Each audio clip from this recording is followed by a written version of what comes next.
Avebury, Alton Barnes, you know, that area, where they are seen really quite regularly, captured on film several times now.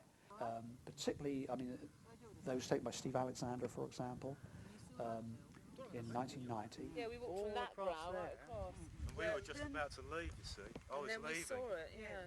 I was picking up my gear, put on my shoulder, and I turned and I saw this object come into view. If it had been actually 5 seconds afterwards, we would have missed this, because we would have carried on up the hill. Now I actually turned round and saw it.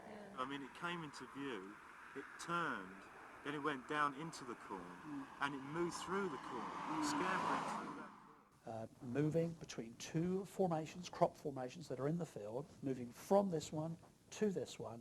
It knew what it was doing, it knew where it was going. Intelligently It's controlled. Dropping down into a tractor tire mark as if it's looking at the tractor tire mark. Nothing random about it. There's no movement in the prevailing wind, you know, moving as you would in the direction of the wind if this was a balloon or something similar. You see, the object came down and it stopped for a long time. So I thought I'd pan away to the rings to give you the distance from where the object was and the rings were. Pan back and give you an actual relation of the two distances.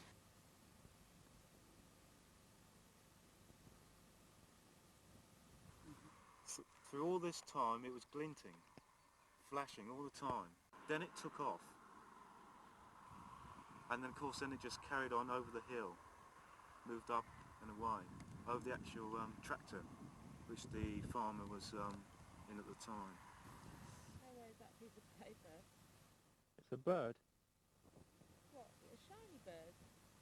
You know, I spoke to the tractor driver who was seen on this film that Steve took, and that ball went over the tractor driver's head by about 35-40 feet.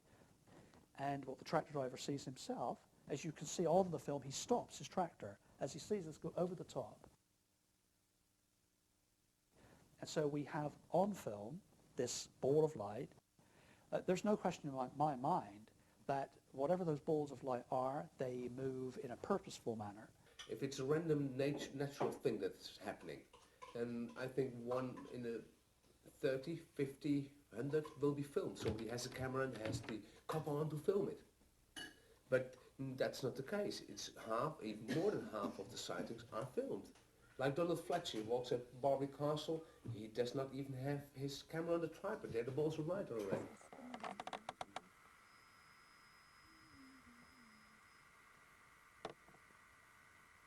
What's that?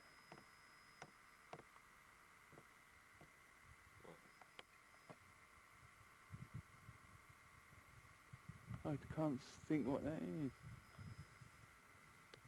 Can you see it moving across? No. What?